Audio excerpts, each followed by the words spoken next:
Hi there, and welcome to what would be episode 5 of Considering Comic Books.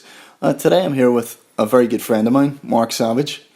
Marc set up his website, Following the Nerd, way back in 2011 at this stage. 2011, yeah, and he had the Following the Nerd radio show. This is going way back, and fantastic show. I at one point I started out as a guest on it, and I did a couple of episodes, and we had a great time.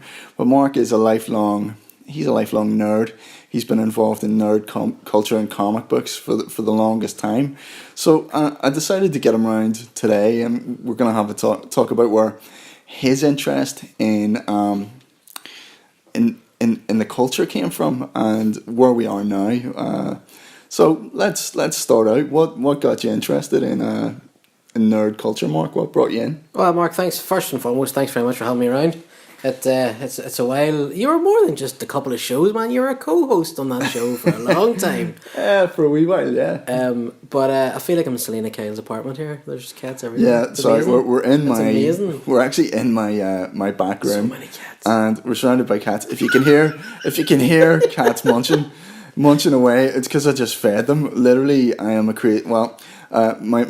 wife and I are becoming known as crazy cat people because we always end up adopting more cats. So it is. There's one here just looking at me over the table. All I can see is the ears and 2 eyes. I'm freaking out here, man.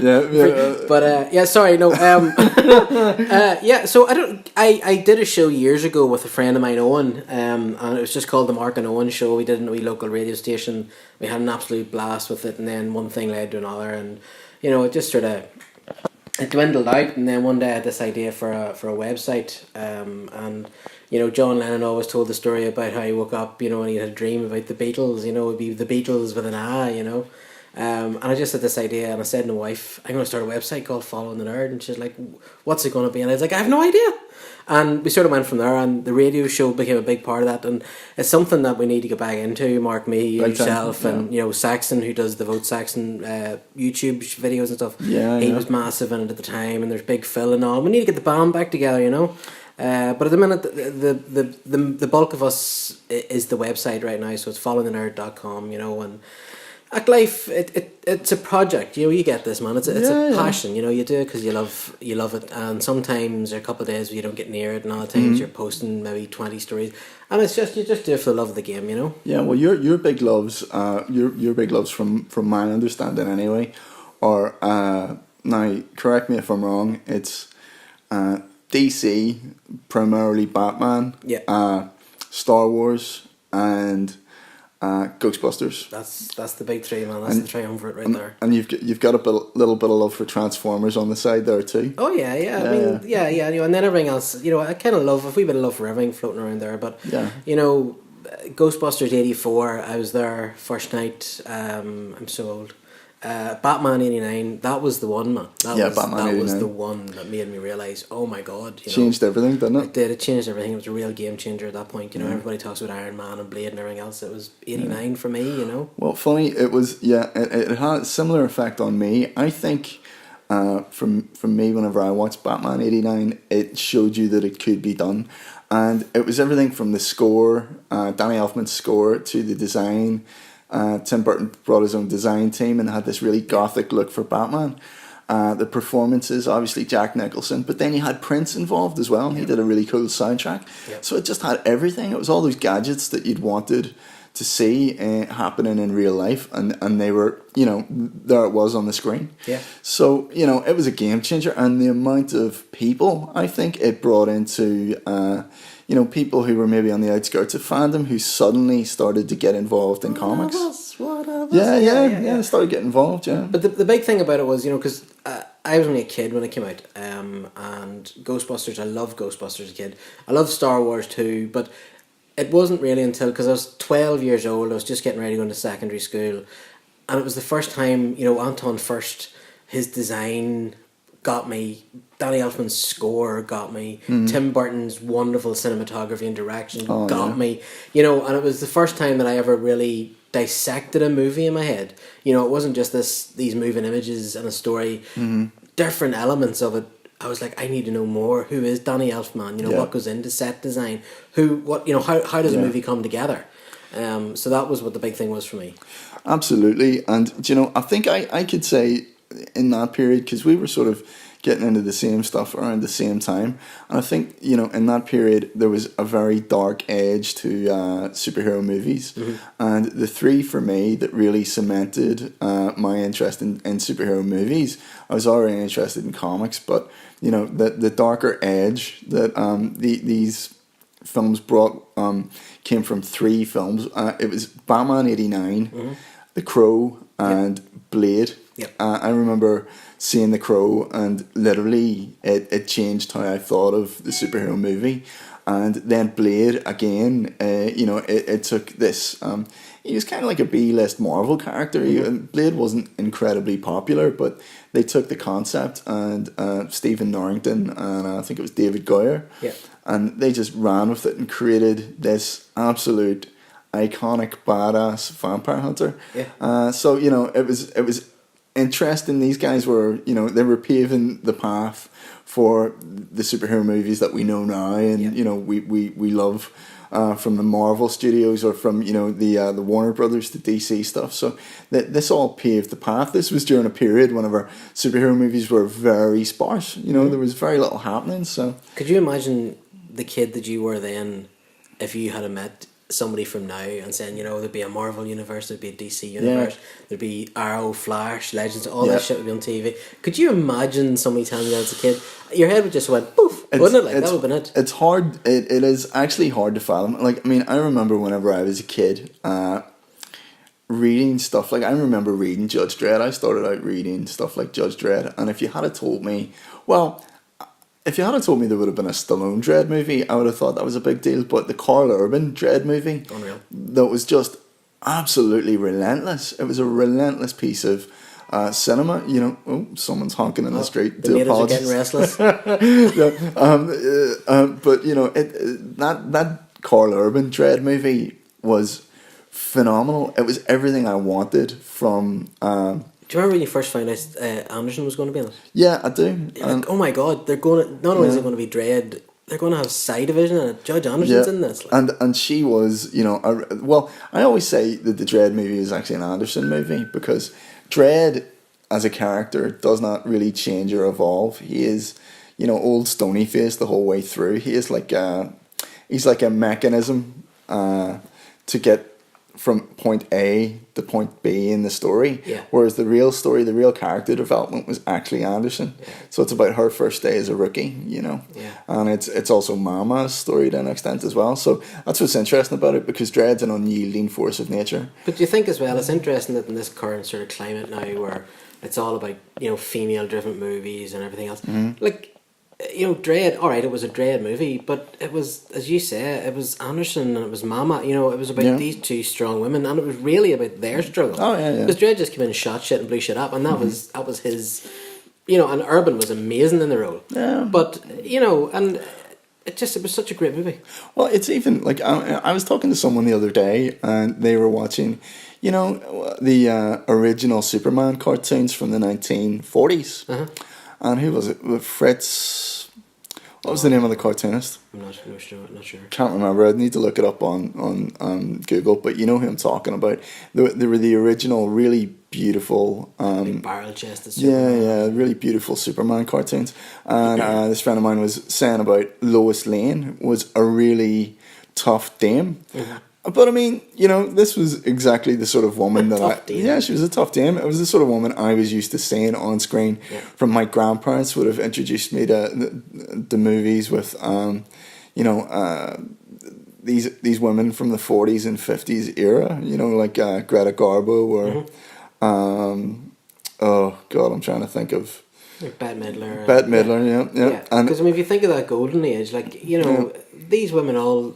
They controlled the men. They were all strong, and the men were their pawns in all these stories. They were all very tough women, and so it's funny because we live in an age now where it seems to be this current brand of feminism wants to paint women as victims. But one thing we never experienced, and I certainly never experienced it because I had a mother who was a very strong person, but also the females in pop culture that I grew up with, like we grew up with, the ones that we continually cite over and over and over again, are Princess Leia, Ellen Ripley from the Alien franchise, and Sarah Connor from the Terminator franchise. Yeah. And all of these women Lara Croft, yeah. All these women were tough as nails. So it's strange now where we live in an environment where everyone's going, oh, we need more strong, female role models. Whereas in sci-fi, I think we've had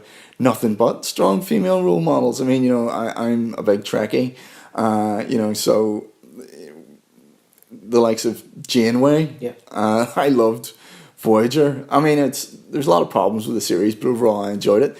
But there was one particular 3-part arc called Year of Hell.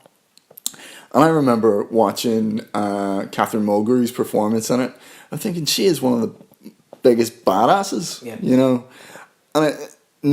I bet you never thought to yourself, oh, for a woman, she's really tough. No, it never occurred to me.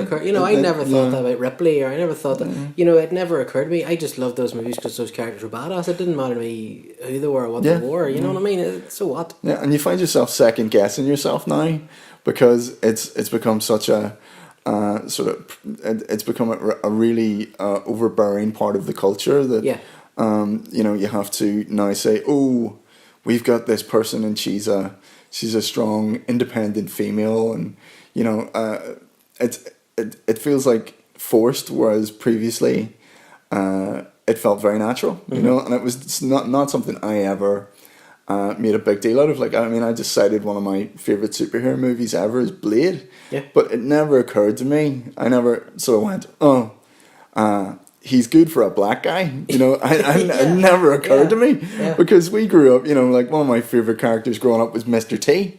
It never occurred to me, or Axel Foley, I never went, oh, well, they're cool for a black guy, but, I'd rather have, Martin Riggs because he's white, it just didn't come into your head. Yeah, but Riggs had that weird haircut, like, so, I just couldn't identify with that. Yeah, well, at this point in my life, I identify much more with Roger Murtaugh because I'm getting too old for this shit. Murtaugh was always my favourite character in those movies. Yeah, I love Murtaugh. Danny Glover. Damn, I love Danny Glover. Two great roles for me. One was Murtaugh, and the other one was Predator 2. Predator 2. Predator 2. Oh, man. 2. And it was amazing because he played both, because, I mean, Murtaugh is just this really, how'd I get stuck with this guy, shit keeps happening to me, I just want a quiet life, but in Predator 2, it's like there's an alien in the city, we're going to go get it. Yeah. And he played both those roles so well. Yeah, well, that was 1980s action at its finest. Yeah. At its finest. So, I think we live in this era now where there's a lot of identity politics getting pushed around.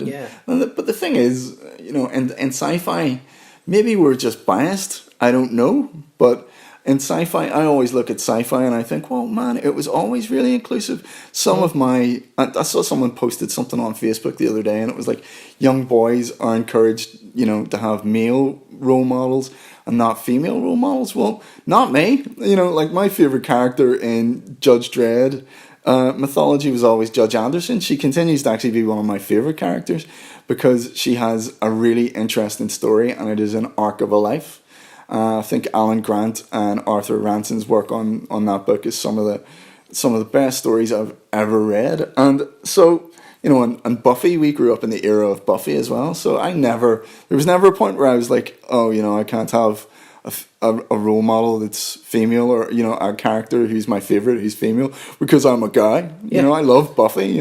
But it's like this thing as well, because I've seen recently Captain Marvel, which is coming out. Yeah. Captain Marvel's going to be scored by a female. Yeah. Right? Now, a lot of sites are saying, oh, the first ever superhero, movie to be scored by a female. Shirley Walker scored the Batman the Animated Series and Mask of the Phantasm. Oh, yeah. She worked on, I'm on her IMDb here, she worked on Dick Tracy. She worked on Escape from LS, the Spawn animated series. So again, it's like it's this big deal. Superman, Final Destination, Batman Beyond. All these things that she has worked on, and it just why it seems to be that it's the whole facts over feelings kind of thing. Yeah. Again, But I don't know. It makes no sense to me. It makes no sense. I think it's maybe because we're based in Northern Ireland, and a lot of this sort of, I guess you could say, identity politics and, this sort of tribalism that is in America at the minute. It hasn't affected us in a way. We're still. We spent decades trying to come out of tribalistic identity politics cultures. We live over here, and it's Catholic and Protestant segregated. There was a big split up the middle politically, religiously, and so we spent decades trying to get away from this to the point where we treat each other like people, irregardless of what your religious beliefs are, what your political beliefs are. But it seems like we're coming out of this just as the rest of the world's going into it. Yeah. And everybody's being split into factions. You've got women, men, black people, white people, Chinese people. Everybody's getting split up into these factions. And, it's almost like, if you comment on one of the other factions, you're a horrible person. Yeah, it's like this. So it's if you're hanging around with a bunch of mates and you're almost at the point now where you're afraid to say anything, and you feel like you have to say at the start of it. Now, I have no issue with women, or I have no issue with Chinese people, or I have no, and they're like, oh, that's what a racist would say. No, but it's not, because we have got to this crazy breaking point in culture where if you said to me right now, do you want to get something to eat, and I'd be like, don't like Chinese. You'd be like, oh, you're a racist. No, I'm not a racist. And, I watched Deadpool 2. Have you seen Deadpool 2? Yeah. There's this scene in Deadpool 2 that just epitomizes everything right now. Where they're in the taxi cab, and I can't remember the name of the cab driver. He's listening to Indian music. Mm-hmm. And Cable says, can you turn that music down? And Deadpool's like, oh, why don't you just say it in a silly Asian or Indian accent? And he goes, because I'm not a fucking racist. And that is where I think that is, because all he was saying was, can you turn the music down? Do you know what I mean? No, all of a sudden, I get you. And that scene, honestly, I was in the cinema. I absolutely cracked up at that scene. I don't understand where I'm raising a young boy and a young girl in society, and this all just seems so crazy to me. Yeah, there's a lot of crazy stuff floating around. I see a lot of stuff going on and a lot of claims. Oh, my cat's walking on the laptop. Oh, your cat just bought a Transformer and Kapow toys. No, can't afford it. But yeah, well done. Optimus Prime. You're a bold cat, Henrietta. It's weird because I've seen some weird stuff floating around about cultural appropriation and cultural appropriation, but again, we live in Northern Ireland, so I can't really say this has affected us. I've no frame of reference for this because the only thing I can think of cultural appropriation wise that we would have experienced is because we're considered a part of the UK. Have you ever felt like the UK has appropriated any of our culture or vice versa? We've actually appropriated their culture because they came over here, So hang on, what is it called? So culture, that's like this idea that your kid can't wear a Moana outfit at Halloween because it's offensive to, oh my God. What about nerd cultural appropriation? I've got a theory that our nerd culture is currently being appropriated by people who hate nerds. They hate us. They're trying to get rid of us. But no, how did that happen? When we were kids, we were the ones who were beat up, and then we became cool, and now we're being beat up again. Yeah, well, funny. This is exactly what happens because whenever we were kids, I remember giving my presentation in class about Spider-Man vs Venom. Because I bought the graphic novel and everybody laughing at me and going, you're a fucking nerd. Yeah, shut up, nerd. And I was like, oh, why did I think this was a good idea? Yeah. And if you ever wanted to have anyone over, you had to sort of hide your comics and stuff. I was deeply, deeply ashamed of the fact that I had sci-fi fantasy leanings and, my favourite characters wore spandex. But then it became cool and, you didn't need to hide your comics from your girlfriend anymore. Chances are she would have at least have read maybe Love and Rockets or something by the Hernandez brothers because it was becoming quite niche and cool for people. Yeah. And then the superheroes really got that jolt. Video games and stuff like that, they jumped to the next level and people started entering into mass and mass migrations towards nerd culture, it became totally normal. So Remember the time we had to really search to get a Batman t-shirt? God, yeah, I do. I remember, like, finding comics back in the day, especially in Northern Ireland, was quite difficult, Yeah. because we didn't have that access. So, it's weird now that, we got beat up whenever we were kids because we loved comic books and, superhero TV shows and Transformers, Mask, all that sort of stuff.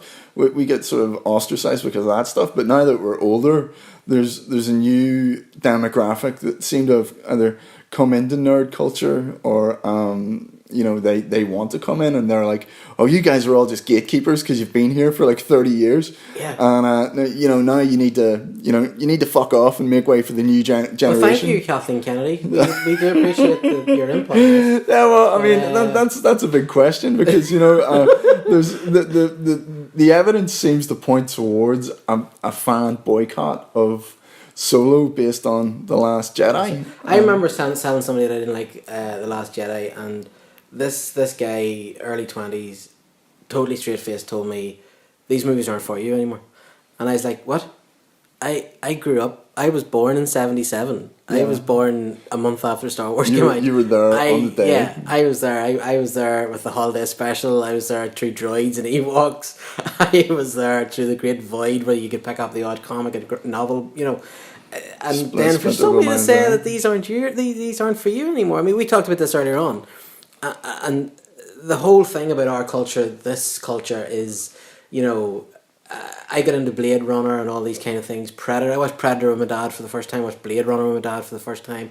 He got me into these things. I took my kid to see Blade Runner 2049 recently. Yeah. And once they closed that door, this was your point, Mark. You made this point earlier on. Yeah. Once that door is closed on you, yeah, you're not just.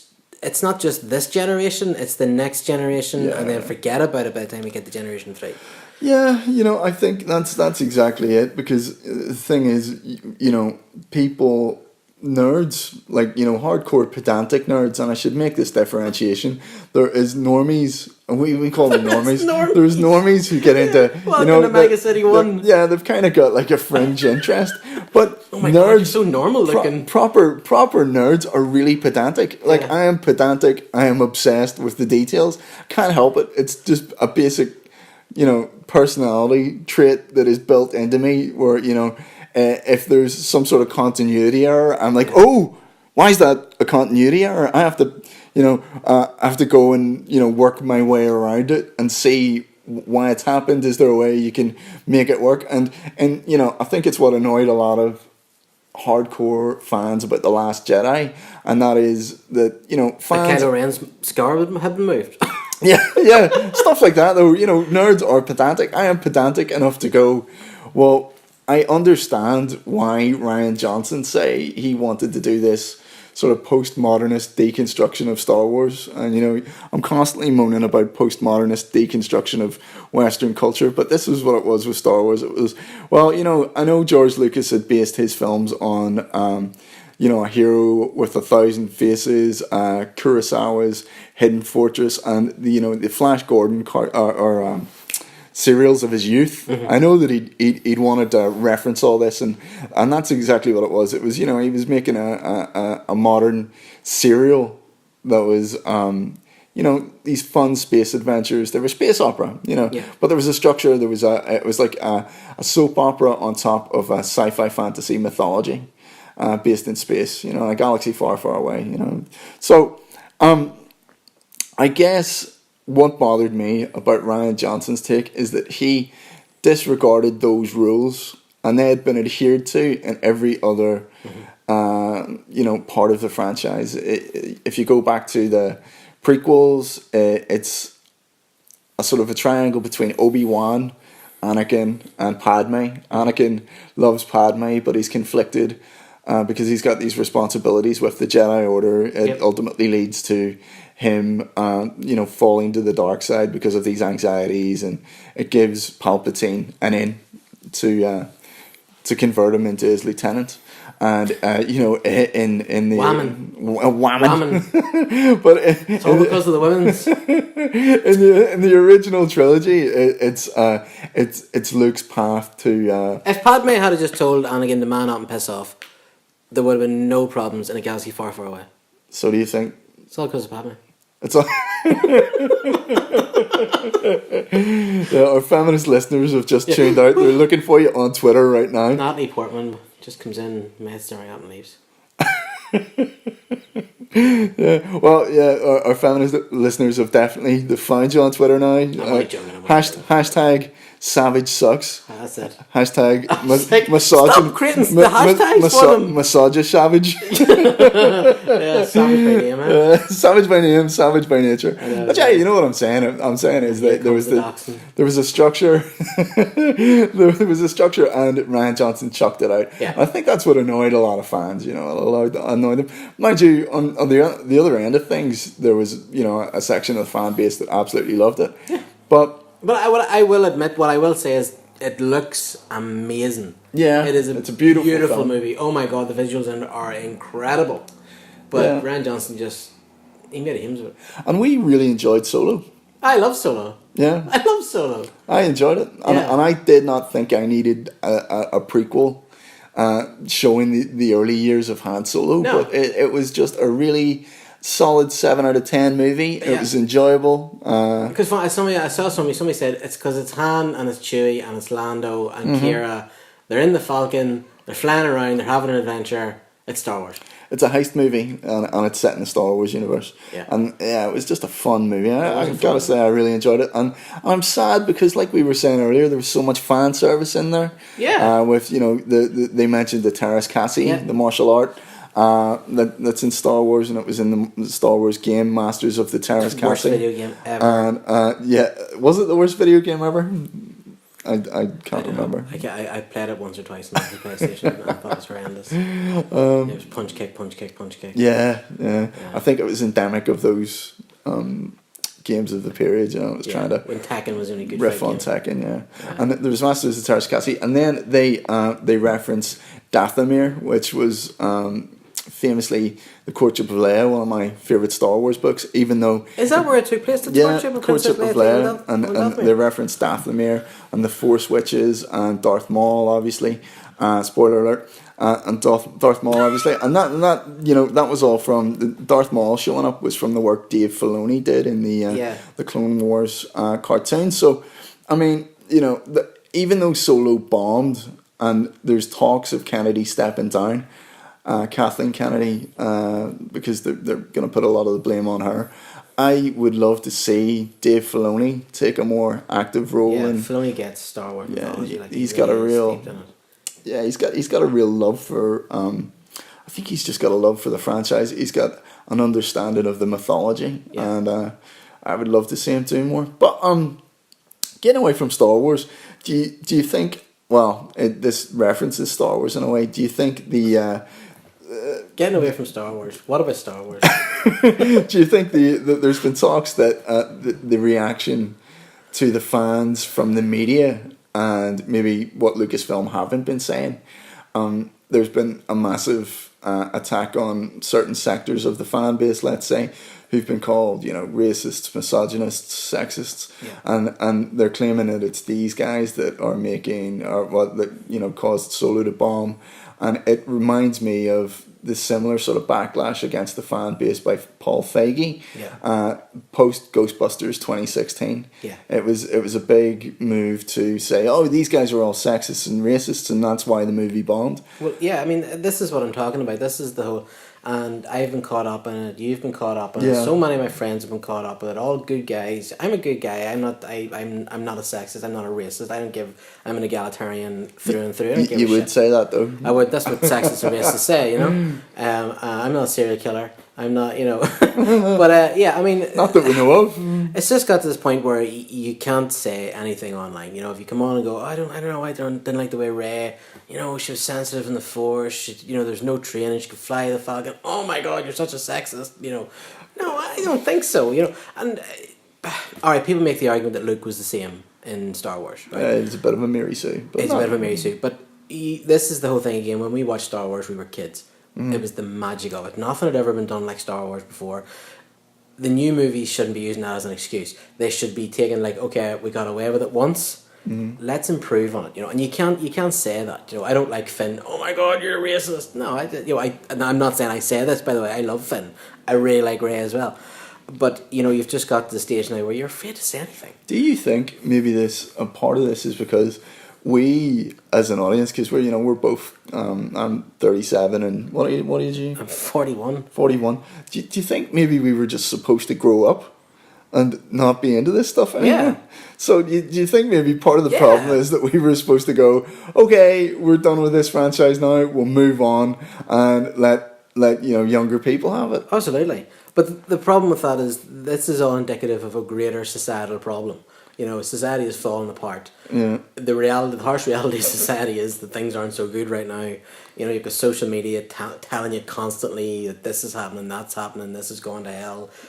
Trump is the emperor from Star Wars or whatever. And, the fact of the matter is that we are latching on to the things that made us happy as kids. We're going back to Transformers, we're going back to Ghostbusters, we're going back to Star Wars. And because we kind of need that. I don't know about you, man, but sometimes I'm like, I just need to watch Star Wars. I get you. I do get you. I get the need for escapism.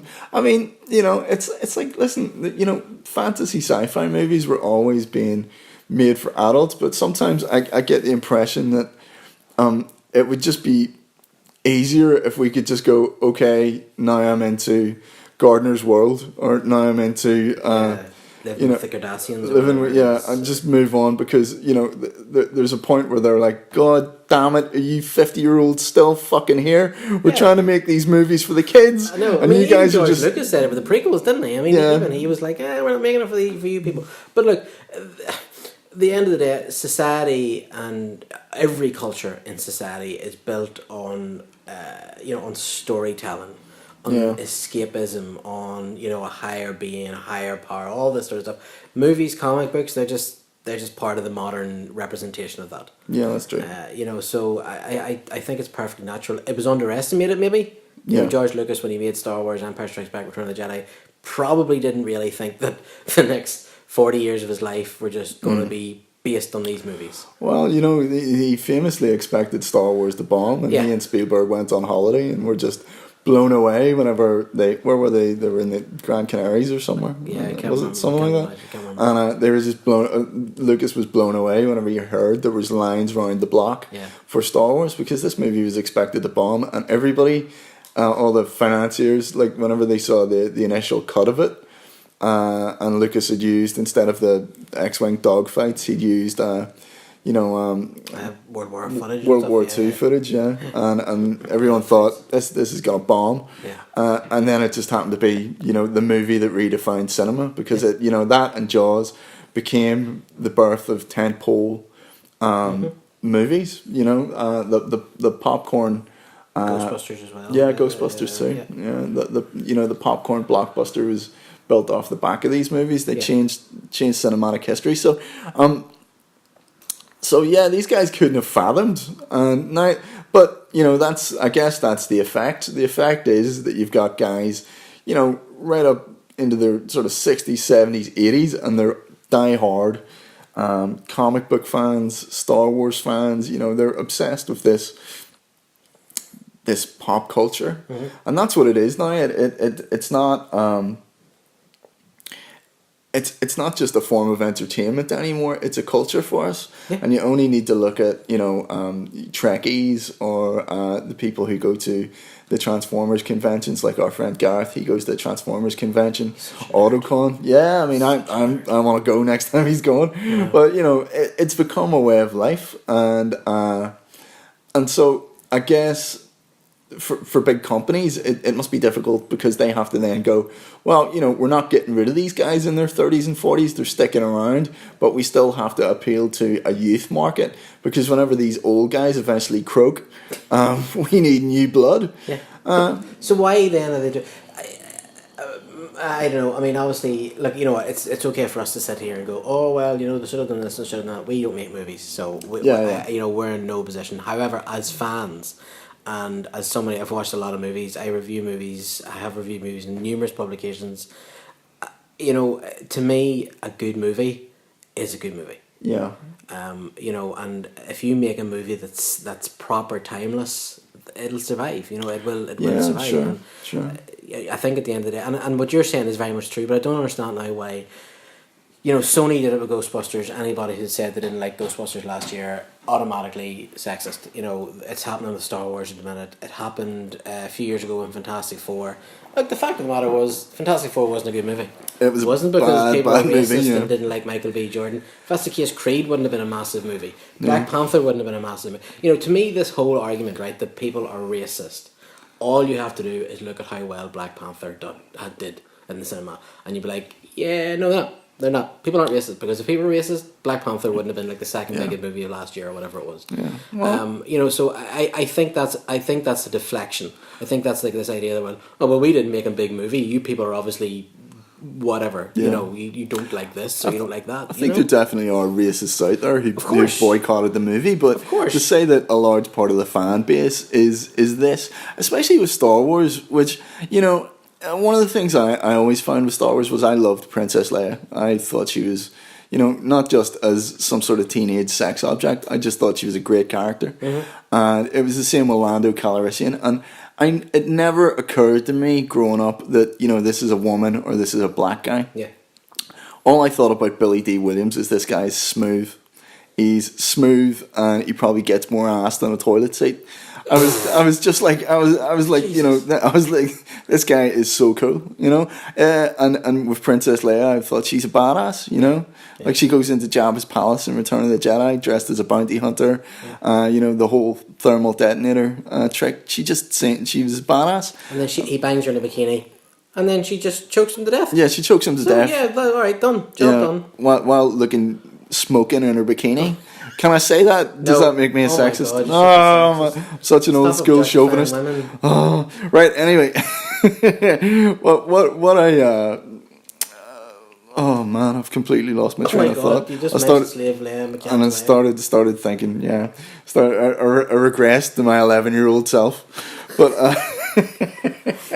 but yeah, I mean, you know, the point we're making, I guess, is that all these people who loved Star Wars and loved all these characters, and then for the media to come out and say, oh, well, if you didn't like certain elements of certain Star Wars films, you must be racist, sexist, whatever. Mm-hmm. It's bizarre, because these same people loved Lando and loved Princess Leia. Yeah. I mean, were they just holding it in until they got to the... Yeah. You know, they just sucked it all. I mean, these same people loved Mace Windu, another great character that sort of everyone forgets about, Samuel L. Jackson. Probably the coolest man on the planet. Mace Windu was one of my... I largely disliked the prequels, but I loved Mace Windu. I loved him, and whenever I loved Mace Windu that much that I was really annoyed when they killed him in Revenge of the Sith. Well, there's a fan theory that he's not dead, and I like the... Never seen him die. Yeah, well, I mean, it's like Darth Maul. You know, you see him get cut in half. He still made a comeback. Yeah. All that happened with Mace Windu was he got his arm cut off and he fell out a window. Well, did Mace Windu,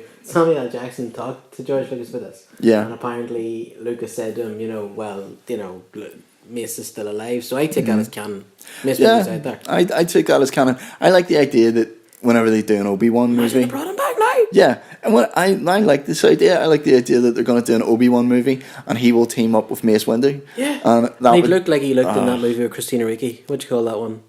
Oh yeah, Black Snake Moan. Black Snake Moan. Look like that. That'd be amazing. I am on board for that. I would watch that in a heartbeat. Because Mace Windu, I don't have any of the prequels action figures except for Mace Windu and Obi-Wan in his clone trooper armor. Yeah. Because I thought they were awesome. Unbelievable. Yeah. So, you know, I mean, that's the thing, like, you know, because the brand, oh, you're a racist. No, I'm not a racist. Some of my favorite characters are black guys, or Asian guys, or Chinese. You know, you love all these things. So you're obviously not. You're a sexist. No, I'm not a sexist. You know, whenever I watched Speed, I thought Sandra Bullock was amazing. Tomb Raider was like one of my all-time favorite video games. When I played Resident Evil, I was Jill. You know, it's just preposterous. You know, it's preposterous. It is preposterous, and it really bugs me that it's such a large demographic of people getting smeared, because I think if there is genuine racists, and there definitely are, you know, I mean, it's like no movement's pure. Every movement's going to have a little fringe element that are, you know, that nasty little fringe element, but I don't think they speak for the majority. Yeah. And you know, but the idea that everybody else gets lumped in with these guys, it's kind of hard to take. Yeah, I mean, I think it's important to say that we're not saying that those guys aren't out there. Yeah. Because they are. Yeah. But those guys are asshats. Yeah. You know, and they're very small they're in this minority. room right now, I'd be like, you know what, leave. You can leave. I don't even want to talk. Yeah. So, it's, you know, again, you know, you're not defending racists. Yeah. You're not doing that at all, because that's just despicable and mental. Yeah. It's just, I don't know, it's, as you say, it's this idea of everybody gets tarred by the one brush, you know? Yeah. Because this one guy came on to Twitter and said, oh my god, I can't believe the Ghostbusters are women couldn't be Ghostbusters. All of a sudden, anybody who points out that Ghostbusters 2016 was crap is in the same group as this guy. Yeah, you see, you're not allowed to criticize anything without it being labelled as some sort of racist, sexist, you know, misogynist act now. And it's kind of like, it seems to me that instead of dealing with the criticism and having the argument, like we talk about this all the time. I'm a liberal. I've been a liberal my entire life, and I used to argue with, whenever I did philosophy at Queen's whenever I was doing my degree, and it was, you know, it was my big passion in life, and I used to argue with hardcore Christian fundamentalists, and they didn't want to argue with me. They just wanted to, you know, slur me, tell me I was going to hell, and then eject from the argument. They didn't want to have a conversation and try and you know, come to some sort of truth. Yeah. You know, they weren't interested in that. They just wanted to end the argument by any means possible and come away thinking they were right. And that is what the sort of left-leaning media and, you know, film studios strike me as these days. They don't want to take any criticism. They just want to squirm away from it, call you a bad person, and make you seem like you're a horrible guy and that you have no credibility. And once they've done that, then their job's done. They can go, it was just you, it wasn't us, it was you. It was you did it. Yeah. You're the problem. It's not us. And it's like that full stop, isn't it? I mean, like, you know, if you get involved, and I've seen this happen on Twitter, had it happen to me once as well, or not on Facebook. You get into a debate, you're having the banter, fun's all good, you know, you're pointing out this, you're having a constructive argument. Somebody comes sailing in and just decides to drop the bomb. Well, obviously you're right wing or you're a racist, and that's it. Yeah. That's the end of the argument, because your natural inclination there is either to fight back and it's just going to make things worse, or just to skulk off. Yeah. You know, and it's just that, you know, if we can't have a rational argument, we're just going to call you something really heinous, and that'll put a full stop on this. Yeah. It's just it's a very definitive way of trying to get rid of you and maintain that moral superiority. You must be a whatever. Yeah. And we're morally superior, and it's a terrible way to do business. You know, I like to. People think I'm very argumentative, and I guess I am. But it's because I like to come to the truth of a matter. I like to, you know, if I'm probing and testing and pushing, it's not because I'm trying to be antagonistic per se. It's because I want to know what the truth is. You know, I want us to come to an understanding about something, and it may not even be something that I'm particularly comfortable with. I've been proven wrong in arguments all the time, but the key for me is that I've learned something from it, and we can, you know what I mean? We've both moved on. Like, I mean, I used to, let me think of an example a great example. Whenever I was younger, let's talk about comics again. I had a friend who was very into Preacher. And I was like, oh, you know, I've looked at the covers. It looks like a horror graphic novel and blah, blah, blah, blah, blah. And I was like, it's not going to be for me. It's not, you know, it's not my sort of thing. And he was like, no, you'll really enjoy it. You know, you've got to open your mind and stop being so narrow. You know, there's a lot of horror stuff out there that has great stories and you're really going to connect with. And I was like, oh, no, it's you know, it's gory. It's not really my thing. I like more sci-fi. stuff, and I wasn't as into horror then. But this friend of mine, was able to, beat me in an argument and say, well, you're full of shit and you need to read this. So I was like, well, fuck you, I will read it. And then it went on to be one of the greatest graphic novels. Yeah, it was the greatest graphic novels I'd ever read, or series of it I'd ever read. And I then began to explore that genre and find really good examples. As a teenager, good examples of great storytelling. Don't get me wrong, there is stuff out there that is just gore porn and it doesn't really do anything for me. But, if you look at the subversive sort of stuff that's being put into the George A. Romero films, Night of the Living Dead, it has this underlying moral argument that, it's not so much a story about just zombies, it's also a story about the endemic racism of the 1960s. Then Dawn of the Dead was about consumerism, and I think Day of the Dead was about the military-industrial complex. And that's what I think it's about. Don't hold me to that. I'm willing to be proven wrong there, but there was loads of really interesting horror, and I would never have went and bothered looking at it if someone hadn't taken the time to disprove me for being full of shit. Yeah. Yeah, absolutely. I mean, it's the whole thing where it's the Jordan Jordan Peterson thing as well, where he makes the argument. His whole thing about freedom of speech is that he's quite happy to be proven wrong, but you need to have freedom of speech is how we interact. It's how we work things out as a species. Yeah. You have to dialogue. Yeah. We don't stand and scream at each other in the street. Sit down, face to face. Let's work this out. It has to be a conversation. Yeah. I mean, like the Doctor Who speech a few years ago, where he's talking about dropping the bombs and everything. He's like, how many people are going to die until you realise that eventually you are just going to have to sit down and talk. Yeah. And that is what it's all about. There's dialogue. Too many crazy people online now who are prepared to point. And it's social media, man. Social media is the cancer of our society. It is going to be the undoing of us. Yeah. It really is, man. It's poison. You just look at like the statistics, the suicide statistics for teenagers now, and how it escalated with the growth of social media. Yeah, well, you're absolutely right. And they do say that the rates of autism are going up because conversation's becoming a lost art. Yeah. We're sitting here having a conversation, but a lot of people they converse via social media, and context is lost via text on the internet. It's just lost. You can't tell the context, and so people are always being offended. And the other thing as well is this culture of shaming each other. It is just so awful. People are having their things they say taken out of context. Yeah. They're being shamed. You're losing. A tweet can end your career, basically, which I just think is, and it's insanity. It's lunacy. And the whole thing about it, again, text on the internet, there's no inflection. You don't know. I mean, it's the difference between me. If I send you a message on Facebook and you say something and I write on it, I'm going to kill you. Yeah. I'm saying I'm going to kill you, right? But, to somebody else, that could be like, I'm going to kill you. Yeah. And it's the tone. That's all lost on social media. Like, I see it. My wee fella's 12. He's not on Facebook or Twitter and that sort of thing, but he's addicted to tech. And he screwed up a couple of weeks ago. We've taken tech off him for a month or about 2 weeks in. I'm on the difference in him.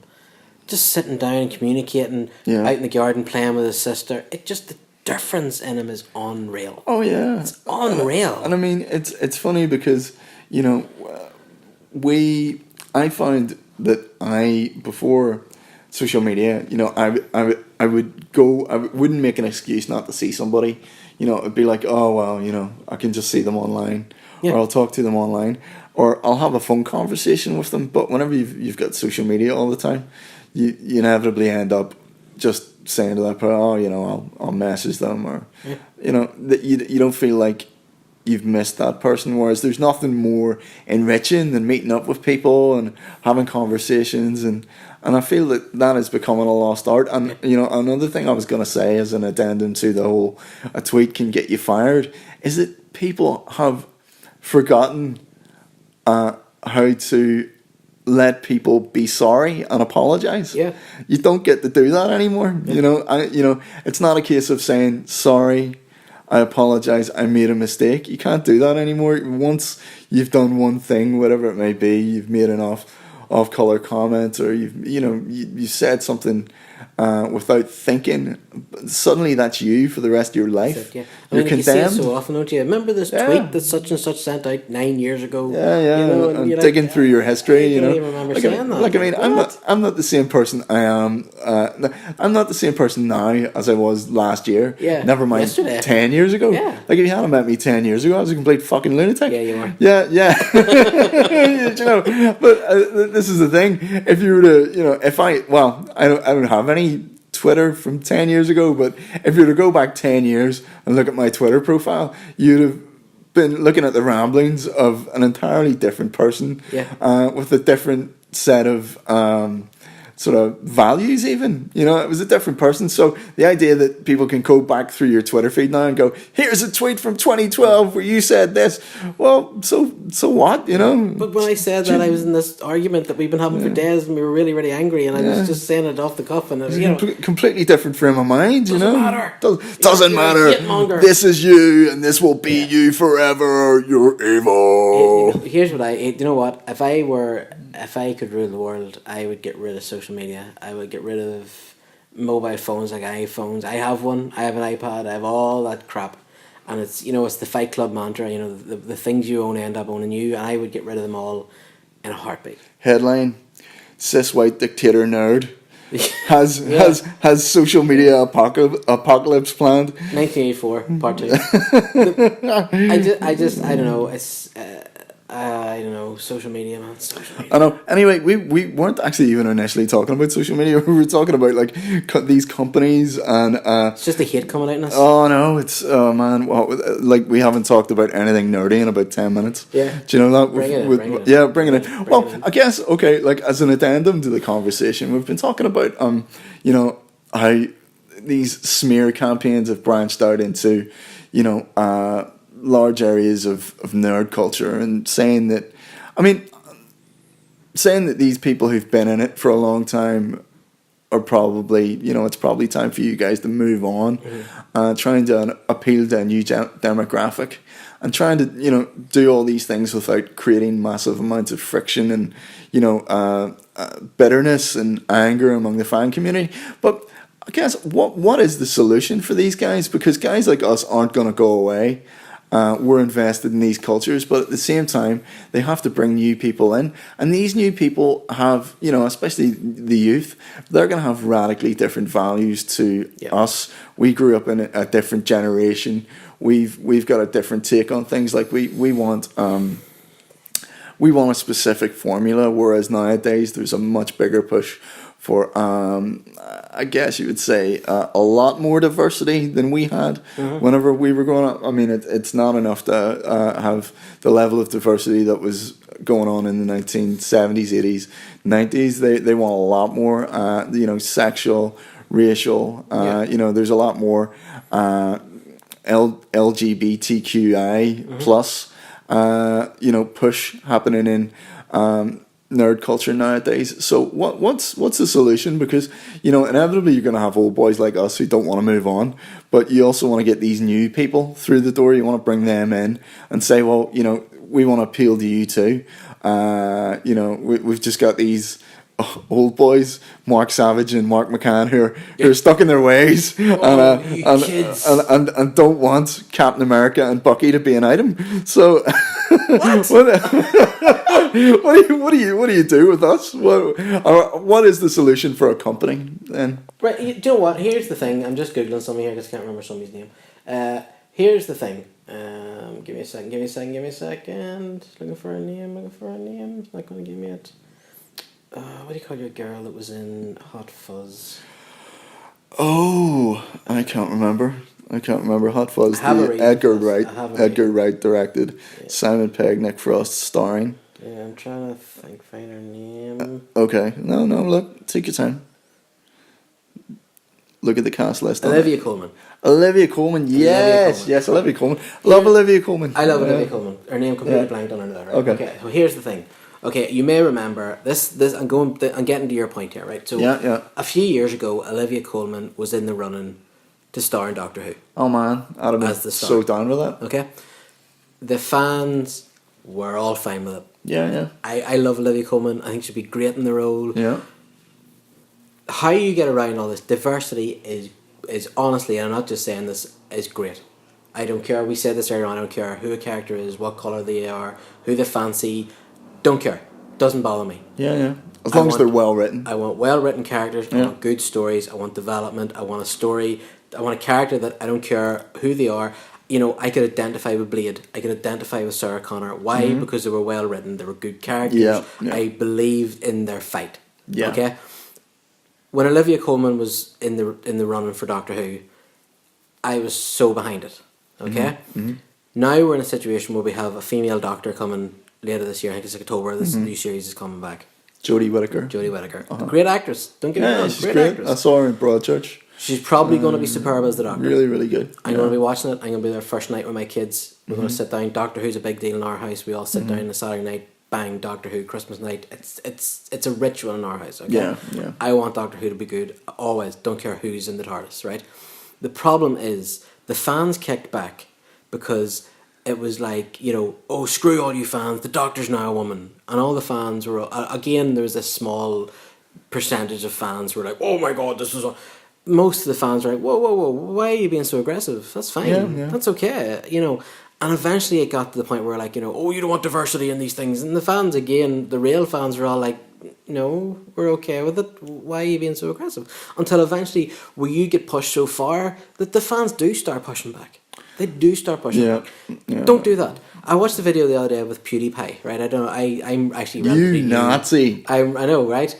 So, I actually think the guy's really funny. But he made a really good point. He was talking about The Last of Us E3. He was talking about the E3 video, that's right. And about how I haven't played The Last of Us. The main character kissed this other girl or whatever. And then Battlefield, I think it's the new Battlefield game or Battlefront, whatever it is. The girl on the cover, it's a girl on the cover now instead of a fella. Yes, I saw this controversy. Yeah. And he made the point that, you know, during the Second World War or whatever it was, most female soldiers, the force with the biggest female soldiers was the Russians. But of course, you can't have a positive Russian character now in these games, right? So they made this is a British woman now, even though. And I'm not saying British women, of course they did, and there was a bit of kickback. But his point was, and this I completely agree with, is don't make it a big deal. Yeah. Just do it. Yeah, you know. If you're trying to say it's normal, just do it normally. Righteous. You were totally spot on, and I'll give you another great example of that. Alex Garland put out Annihilation on Netflix, and it was an all-female cast, and nobody talked about it. None of the feminist critics talked about it. None of the usual suspects in the media talked about it. Nobody talked about it, but it was an all-female cast, and it was a brilliant sci-fi movie. Yeah. But this thing swung right under the radar, and, you know, I was just baffled. I thought, well, you know, this is exactly what you wanted. You know, all you sort of feminist critics are saying, oh, we want more women in movies and more all-female lineups. And here you have one of the best sci-fi movies to come out in recent years, and nobody said anything. Yeah. So the only ones who really noticed were sci-fi fans, and they loved it. And I guess this is what the case has been all along, unless you're, you know, banging your pots and making a lot of noise going out the gate about what you're trying to do. You know, people, you know, instead of looking at it as a political ideology or something that you're trying to push for a specific sort of political purpose, if you're just putting it out there, maybe people don't, you know, that it's not such a big deal. People won't notice. Yeah. You know, it's we had this discussion a few days ago as well. The whole Ocean's 8 thing. Yeah, Ocean's 8. Okay, that's apparently it's not a very good movie. Apparently it's crap, but I've saw critics who will not call it a crap movie because they're afraid of being called sexist. You know, and I watched an interview with all the cast, and don't get me wrong, I love Kate Blanchett. I love her. Love Sandra Bullock. Anne Hathaway's a fine actress. Yeah. You know, and all the other cast. But you know, I watched an interview the other day, and as soon as they came on, it was like, this is the women taking over from the men, should have been doing this years ago, you know. And Kate Blanchett actually said that Ghostbusters was a great movie, and that it was the men reviewers that caused it to fail. And I'm watching everyone give that a positive review. Oh my God, are you serious? Like across the board, that film got positively reviewed. But the thing about it is now, with Ocean's 8 coming out, Ocean's 8 is a remake of a remake, and actually the fourth in a series after two pretty poor sequels. Yeah. And I don't care what anybody says, well, it's not officially a remake. It opens with her talking to the probation board. She gets his team together. They're going around. It's Ocean's 11 again. Okay, first and foremost, they probably deserve better. That cast deserves better. Yeah, it's a great cast. They don't. Yeah. You know. Again, Ghostbusters was the same as well. Bring together all these girls, give them a new movie. Don't make a big deal about it. Just put it out there. And if it's a good movie, it'll speak for itself. But on the same hand, I watched A Monster Called the other night, right? And Mark, it's an amazing movie. Okay. And it's a female cast. It's about a young girl. She fights in her head. She fights these monsters, and you're always struggling with this: are the monsters real? Are they not real? Turns out that she's replacing something in her real life with these. Is that A Monster Calls, or is that something else? Not A Monster Calls. Sorry, I Kill Giants. Sorry, I Kill Giants. I Kill Giants. Sorry. Zoe Saldana is in it. She's incredible in it. No song and dance. Well, just a great movie. I think that's what we need, because I think the more people do that song and dance and try and make a big deal out of it, the more it puts people off. Because, like I say, if I had been a teenager now and Aliens had been coming out now, and everyone had went, you need to go and see this movie, or you're a sexist, and you're a misogynist, and if you don't like Ellen Ripley and think she's the best thing since the second coming, you're all sorts of awful. Well, that might have put me off seeing the movie. Whereas we got to enjoy that movie in a vacuum. The first time I saw Aliens, it was one of the greatest movies I'd ever seen. And Jeanette Goldstein Vasquez was automatically one of my favorite characters. You know what I mean? I was just like, she is such a fucking badass. So now we live in an era where, had that movie come out now, she would have been pushed as some sort of massive feminist icon, and it would have left sort of a bitter taste in my mouth, and I would have went, oh, I'm not going to see that, because it's it's being touted as this fuck you to male cinema goers. You're not a good person if you're not prepared to see this. And in defiance, I would have went, no, I'm not going to go and see it. I'm not going. Screw you guys. Screw you guys. Yeah. Inadvertently would have missed a great movie. Yeah, inadvertently. That's what I mean. They're poisoning the chalice. They're poisoning the chalice. I don't care who's in a movie. I don't care who makes a movie. A good movie is a good movie. So the key for companies, then, the key for them is they can put as much. Well, I mean, I would argue that in sci-fi they always have had diversity and inclusion, and in comic books it's been the same. Now, there's the argument that obviously women are overtly sexualized in comics, and I believe they are. I also believe men are. I believe everybody's sexualized in comics. They're idealistic forms. You're talking about superheroes are kind of like the modern equivalent of the Greek myth. So, do you think there's a man out there, and again I'm transferring it to movies, but how many men out there do you think feels insecure every time Chris Hemsworth takes his shirt off in a Marvel movie? Especially when my wife's sitting beside me and she goes, oh. Yeah, and when Captain America, when Captain America comes out of the tube and Carter rubs her hand on his sweaty chest and stuff, but does it annoy me? No. It makes me want to do better. I have sat in the cinema when Chris Hemsworth takes his top off, and my wife has went, oh, handsome man, and I'm like, I need to go to the gym. I'm never triggered or offended. No. It's just I'll be the first to go, fuck Chris Hemsworth in some shape, isn't I? Yeah, big time. Do you know what I mean? And I appreciate it. I'm man, I wish I looked like that. It's like I've never saw a woman reading a female romance novel and thought, oh my god, you look at that guy with the super ripped torso on the cover, and you objectifier you. I've never thought it, and it's the same. I think more like, please objectify me.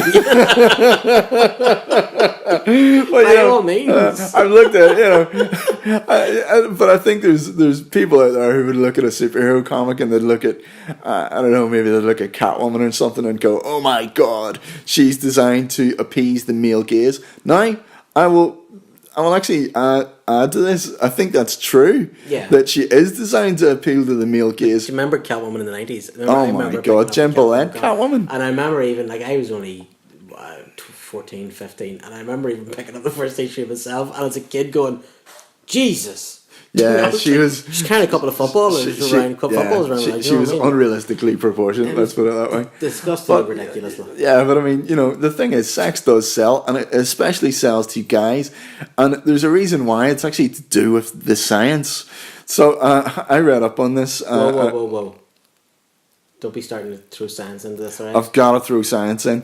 I actually read a book. It was by two Australian psychologists, Barbara and Alan Pease, and I think it was called "Why Women Cry and Men Lie." Right? Don't quote me on that. Great title. I think that might have been their second book. That's not the title I write in that book. Yeah, I think it was their second book. But anyway, it was. I read their book, and it was how men are visually stimulated. So you put a sexy woman on the cover of something, and guys are gonna go for it because we're visually stimulated, whereas women are mentally stimulated, which is why they read something in a romance novel and it's the words that provides the titillation, whereas with a guy we're just we're built to look at the cover of something and there's hot women and we're like, oh. I've never done that. Yeah, I've never done that. I know, but that's because we identify as aardvarks these days. Anyway, Mark. Okay, I don't know what that means, but okay. Yeah, we're aardvarks. Yeah, it's true. It's absolutely true. But I mean, again, getting back to the Catwoman comics, I was with my now wife at the time whenever I bought those comics, and she used to look at them, and she still does because I still have a load of comic books lying around and everything, action figures and all that kind of stuff. And she looks at them, and she's not offended. She'll just look at them and go, "Really? Okay, yeah, I know. Okay." Well, I remember. Do you remember the Darkness from Top Cow? Oh my God! Yeah, did she wear any clothes? Well, that was Witchblade you're thinking of, she wore a bikini made out of it was like some sort of metally sinew type stuff. Aye. That was the Witchblade. But the Darkness was like a brother.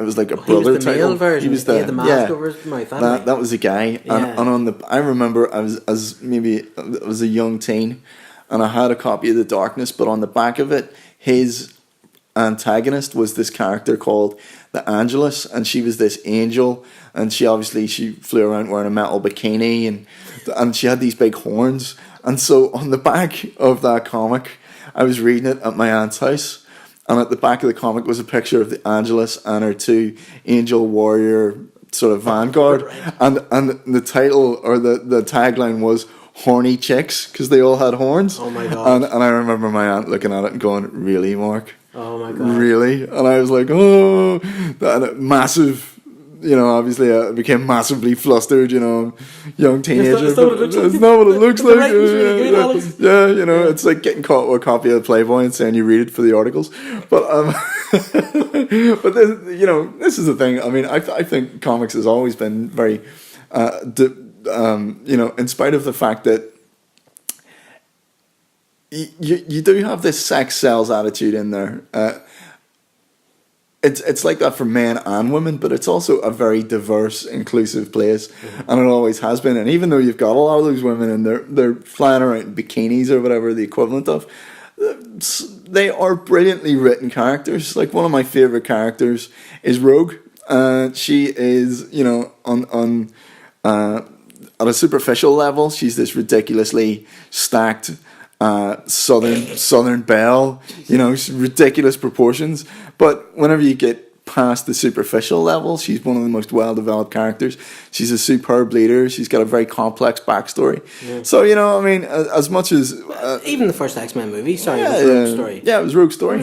So comics and nerd culture has always been like that. So I think moving forward, you're right. I think if these big houses, the big two, DC, Marvel, if they didn't make such a big deal out of it, if it didn't come across as screw you if you don't like this, if they just inserted these characters in and didn't say anything about it, I think there would be a lot less furor and kickback from the fan base. And when I say fan base, I mean guys in our age bracket who are very easily upset whenever it comes to tampering. I mean, one of the big controversies was turning Iceman gay in the X-Men, and guys of my generation were like, "Why are you doing that?" And particularly because you've got other really strong gay characters in comic books. I mean, I'm not going to say North Star is one of the best examples of a gay character in Marvel Comics, although he was a very well written character in the end. But if you go over to DC, Apollo and Midnighter are two of my favourite characters of all time. Yeah. And they had a gay guy, Steve Orlando, writing those characters, doing an absolutely superb job. And DC didn't make a big deal out of it. No. And I don't care who... Your first gay character. Yeah, no, it didn't make a big deal out of it. And I read it and I thought, oh, this is awesome. This is exactly what I want whenever I read comics. It was no big deal. So I guess maybe that's what it is for companies. Maybe they should just not make a big deal and let it become seamless. Yeah. Just tell good stories. Just tell good stories. Just tell good stories. It worked in the 80s. Terminator was a great franchise. I know we keep getting back to it. Aliens was a great franchise. Yeah. It just, and all these people now that are being called racist are the ones that went to see it in the cinema 10 times, that bought the video, that bought the Blu-ray, that bought the DVDs, that bought the action figures, that bought the comics. Not because they're racist, because they like the story, they love the characters. Exactly. Listen, it's one of those things. I think there is a tiny fraction of any culture that has those horribly bad attributes that make them maybe there's Marvel fans out there and they're like, oh, I like everybody but I hate Luke Cage and I hate Blade, it's only the white characters I'm in it for. Sure, those guys exist, guys and girls. Congratulations, you're an asshole. Yeah, congratulations, you're an asshole. But the majority of these fan bases just want good entertainment and solid characters, and they don't want... Politics has always been in comics, but it's always been there as an aside to the story, to the, it's subversive, Yeah. So it's just this modern inclination for companies to try and jam the politics down your throat. Even look at Solo. We said earlier on, I love Solo. Oh yeah, it's great. But then there's that one really cringy scene where the female robot, he says, "What do you want?" or something. She goes, "I want equal rights" or something. Oh yeah, one of my best friends is a priest, and even he said to me, it was so cringy. It was like, oh my god, it's just this agenda. Do you know what I mean? And you could have got the same agenda across without making everybody. When I went to see it in the cinema, you could actually hear people going, "Oh god." Well, yeah, it's funny because I think that character would have been more sympathetic if she wasn't as militant. I quite liked her. I actually quite liked her. Do you know what? There was a lot of hoo-ha about that character. There was a lot of, oh, this character's, an annoying feminist robot. I didn't mind the character. Yeah. It was just that one line, and I was like, oh, agenda. And but beyond that, that was a smashing, upbeat, fantasy movie, really. Especially the start of it with the big alien. She was like the queen of the underworld. That was basically she had ownership over Han. Whenever she popped up, it reminded me of something out of the Dark Crystal, or something like the Labyrinth or something like that. I was like, oh wow, practical monster. That's And another thing, so just sorry what we're talking about. Look at Game of Thrones. Yeah, Game of Thrones started. What is it, in nine seasons now? Coming into the 9th season. Dude, I haven't a clue, but I do love Game of Thrones. Game of Thrones is incredible. I adore Game of Thrones. I'm actually kind of obsessed with Game of Thrones. Mm-hmm. My wife loves it. It's about strong female characters. Yeah. No big deal made about it. They just wrote it. They put it out. These characters are awesome. That's it. That's all there is to it. Yeah. And it's the difference between telling somebody that they have to like something and giving somebody a good product. Well, it's funny. That's very well put. I've heard wrestling fans. Now, do you know who Roman Reigns is? I don't. Well, Roman Reigns is he's the Rock's cousin, and apparently WWE have been pushing Roman Reigns really hard to be the new People's Champion, or the new wrestling sensation. But because they're pushing so hard, the fans have buckled against it. They're they're like, what? No, we're not going for this. And I've heard, Captain Marvel, who's getting her own movie next year. I've heard her referred to as the Roman Reigns of the Marvel Universe, because they keep trying to push her and say she's the best thing since sliced bread, and if you don't like her, you're a sexist. Anybody, I think it's human beings, our natural inclination is to go, no, Fuck you, I won't do it. Yeah, it's like Rage Against the Machine's famous song, fuck you, I won't do what you tell me. But do you think as well there's this whole idea where, you know, if a studio is coming out with something, you know, you're going to love this, you have to love it because it's, your cat is obviously fascinated with Mike Marshall. Oh, is he Mr. Malakis? What? That's his name. Mr. Malakis. Okay. Mr. Malakis. Long story. But do you think there's this whole idea where that if somebody's telling you, you're going to love this product, Yeah. you know, oh, it's going to be amazing, it's going to be amazing, it's all females, it's going to be class, it's going to be brilliant, it's diverse, it's everything else. And then when it comes out, you're so hyped, and then you watch it and it's like, it's alright. yeah, well, that too, because, you know, it's funny, actually, we said this about, I don't even know if I want to get in this amount of trouble here, but I know what you're going to say. You know what I'm going to say? I know what you're going to say. It's, you know, because, funny, in America, everyone treated Black Panther like it was the second coming of Jesus. Okay. I watched it. It was a 7 out of 10 movie. Oh, that was the cat. I watched it. It was a 7 out of 10 movie. And it didn't blow my mind. No, it's not. You know, it's actually not a great. It's a good movie. It was good. It was fun. But, you know, it wasn't even my favorite Marvel movie. You know what I mean? No. It was. I think, you know, I can understand why the movement was important to have an all black cast, and, you know, it was an important movie in terms of what they were trying to do with that message. Yeah, representation. Yeah, representation. Yeah. But, you know, in terms of an actual film, it was a 7 out of 10. Yeah, and the CGI, you know, at the end is just horrendous. CGI. Well, you know, like I really, my favorite character in the movie was Killmonger, and I thought at the end they took a lot of the what could have been a really good fight. They took a lot of the sort of, what's the word I'm looking for? They sanitized it a lot by having them in these super powerful suits where they couldn't really hurt each other. And in the end, it's sort of, you know, that fight was quite subdued. Whereas I would have liked to have seen a really, really brutal fight.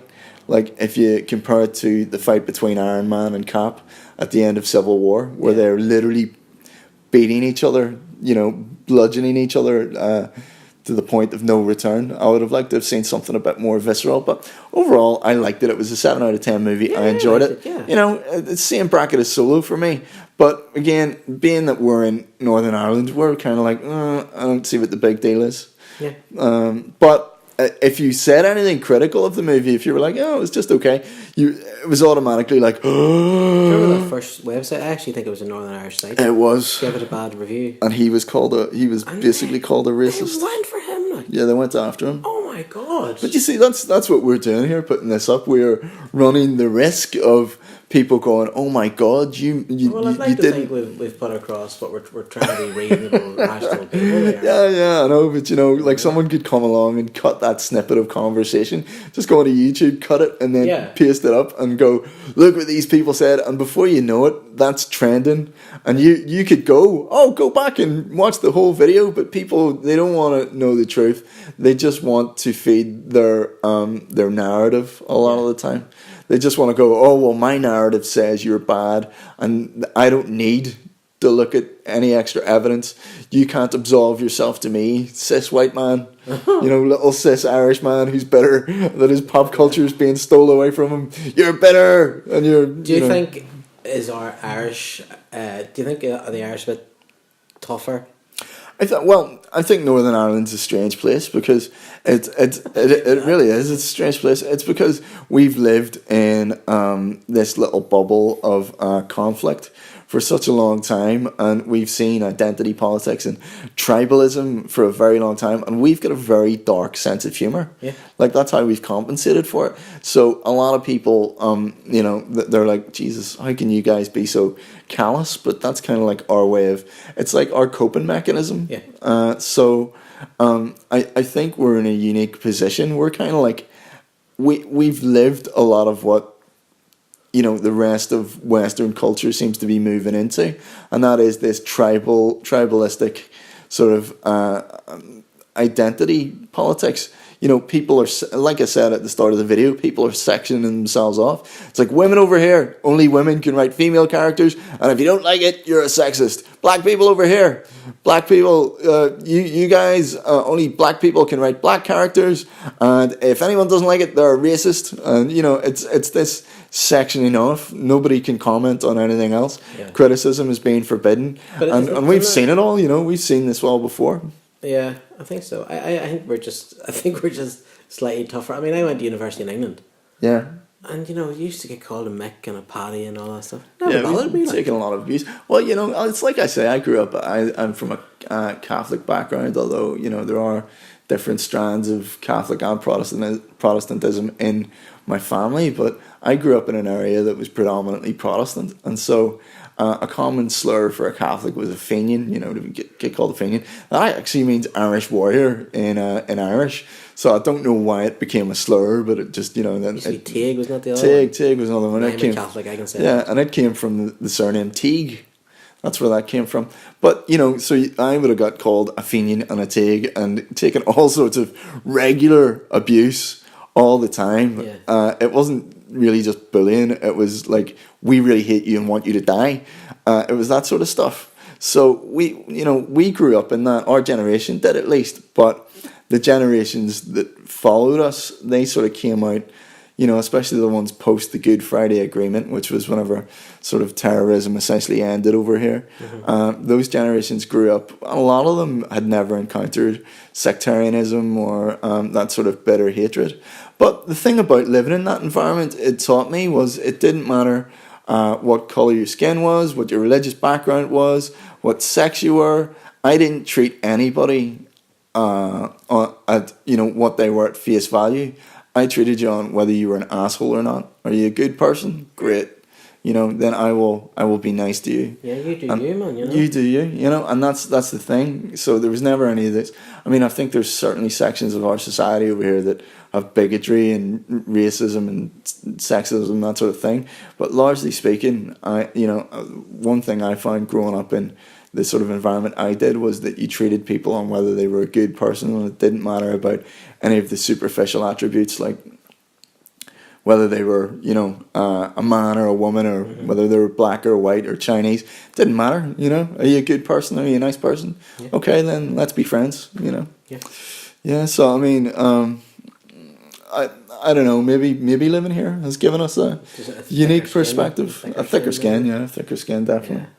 Yeah, but, you know, I think coming back to what we'd love to see from companies, I mean, just that subtle, put out good characters, well-developed characters, and we don't care. We don't care whether they're black, white, gay, straight, trans, whatever, as long as they're good, and, you know, they're not it's not an attack. Yeah.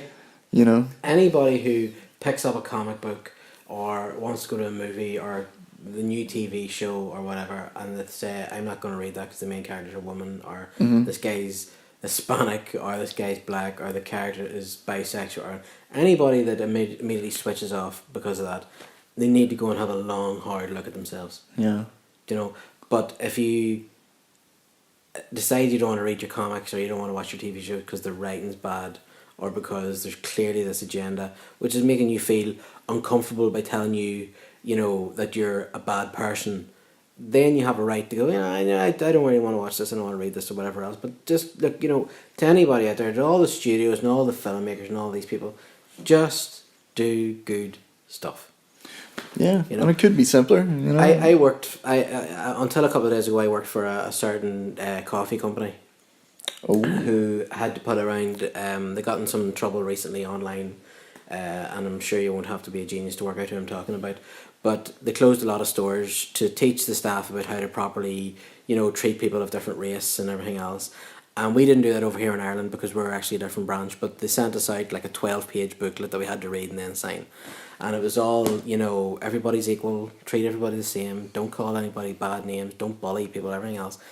And I had to sign it, and I signed it. I had to read. It took me about 20 minutes to read this thing. It was basically all the same stuff. And I gave it to my boss, and I said, there you go, boss, that's that signed. And I was like, you know what, they could have saved a lot of paper. They could have just sent out a page and said, don't be a dick.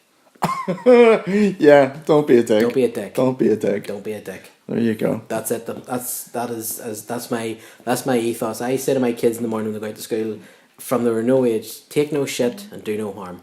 Well, you know what? I don't know whether all the big companies are listening, but I think we certainly put the world of rights there, didn't we, bro? We did. We put the world of rights. Don't be a dick. Tell good stories. Write good characters.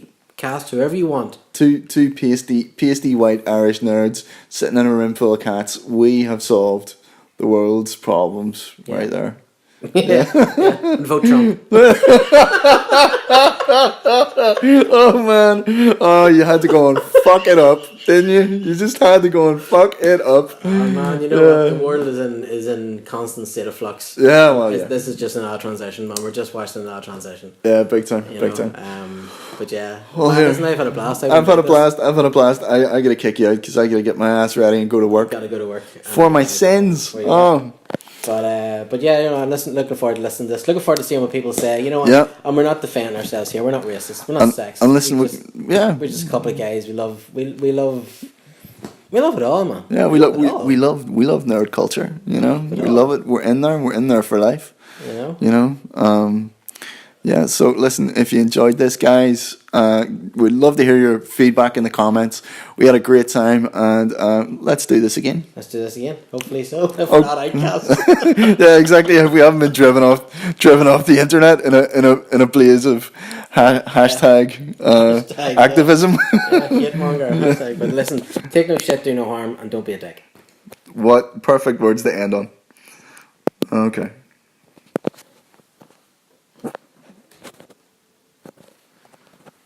And that is us. Thanks for watching the video, and if you enjoyed it, please comment below. I'd love to hear from you. You can follow me at Consider Comics on Twitter, and that's consider_comics, and you can check out my own work with my artistic collaborator, very talented Ryan Brown, over at his website, ryanbrownart.com, where the first part of our free online webcomic, Esther the Relique, is available for free. Please enjoy, and if you like it or hate it and you've got any criticism or feedback, we would love to hear from you.